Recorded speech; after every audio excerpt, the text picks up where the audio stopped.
26 जनवरी parade में इस बार 12 राज्यों की झांकियां आकर्षण का केंद्र रहेंगी। इन झांकियों को फिलहाल अंतिम रूप दिया जा रहा है क्योंकि समय बहुत कम बचा हुआ है। ये झांकियां अपने अपने राज्यों की संस्कृतियों को प्रदर्शित करती नजर आएंगी। जहां जिस राज्य में जो खास बात है, उस राज्य की कल्चर को जो चीजें दर्शाती है, उसके इतिहास के बारे में जो चीजें बताती है, उस बारे में बताया जाएगा। यूपी की झांकी की बात करें तो इस बार बाबा विश्वनाथ की झलक इसमें दिखेगी, तो हरियाणा की झांकी खेल को प्रदर्शित करती नजर आएगी। 26 जनवरी के लिए किस तरह की तैयारियां की गई है, झांकियों को किस तरह से सजाया जा रहा है, क्या कुछ उनमें खास है, जरा देखिए इस रिपोर्ट में।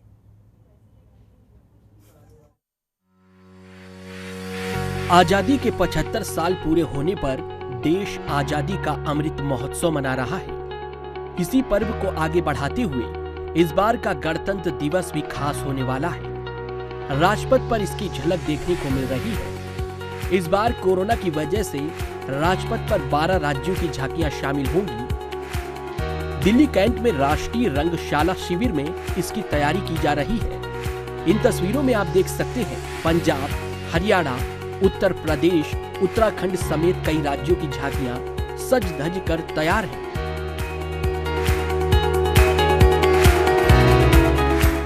उत्तर प्रदेश सरकार की सूक्ष्म लघु एक मध्यम संचय नीति और औद्योगिक विकास नीति पर आधारित झांकी होगी।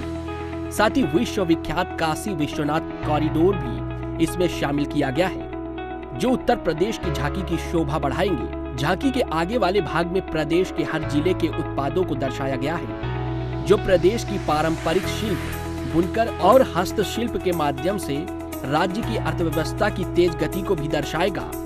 उत्तर प्रदेश की ओर से काशी विश्वनाथ कॉरिडोर और ओडीओपी को दर्शाया गया है। झांकी के आगे भाग पे ODOP one district one product को रखा गया है, जिसमें हमारे मुरादाबाद की पीतल की उद्योग नगरी को दर्शाते हुए सहारनपुर की लकड़ी के कास्ट को दिखाया गया है। उसके साथ साथ गोरखपुर की टेराकोटा को भी दर्शाया गया। पीछे आ जाते हैं तो हमारे काशी विश्वनाथ कॉरिडोर को दर्शाया गया, जो भी वर्तमान में नवनिर्मित हो ही रहा है। वहीं हरियाणा की झांकी खेल को समर्पित होगी, जिसमें ओलंपिक में गोल्ड मेडल विजेता नीरज चोपड़ा का बड़ा पुतला लगाया गया है। इसके साथ ही बाकी राज्यों की झांकियां भी अपने अपने राज्य की संस्कृति को दर्शाएंगी। रक्षा मंत्रालय के पीआरओ ने बताया है कि पहली बार कई राज्यों को खास पहचान 26 जनवरी की परेड में मिलने जा रही है। उत्तराखंड, पंजाब, हरियाणा और उत्तर प्रदेश के कलाकारों ने बहुत मेहनत से इन झांकियों को अंतिम रूप दिया है। 2022 Republic Days tableau will be displaying on Rajpath in a special way, unlike previous years, because we are going to celebrating 75 years independence. So in these 12 states and UTs and from ministries and departments 9 tableaus. Altogether 21 tableau is going to roll out on Rajpath this year. बता दें कि corona की वजह से इस साल कई राज्यों की झांकियां शामिल नहीं हो रही हैं। साथ ही राजपथ पर इस बार कोरोना को देखते हुए इंतजाम किए गए हैं। 12 राज्यों के अलावा केंद्र शासित राज्य और कई मंत्रालयों की झांकियां भी इस गणतंत्र दिवस पर शोभा बढ़ाएंगी।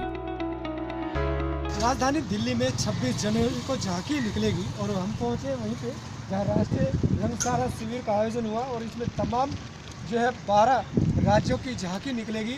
यहीं से तैयारी की जा रही है और काफ़ी दिनों से रंग शिविर में यहाँ आ रहे हैं और अलग अलग राज्यों में वहाँ की संस्कृति, वहाँ का रहन सहन, उनका खान पीन सब दर्शाया गया और ये नज़ारा अब आपको 26 जनवरी को दिखेगा देश भर में। शरद भारद्वाज, जनतंत्र टीवी, दिल्ली। चलिए इसके साथ इस बुलेटिन में फिलहाल बस इतना ही। आप बने रहे जनतंत्र टीवी के साथ। नमस्कार।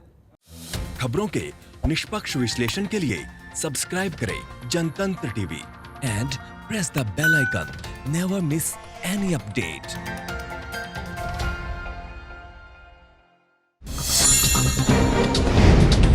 डाउनलोड कीजिए जनतंत्र टीवी ऐप को, जो कि अवेलेबल है गूगल प्ले और ऐप स्टोर पर। अधिक जानकारी के लिए अभी डाउनलोड करें।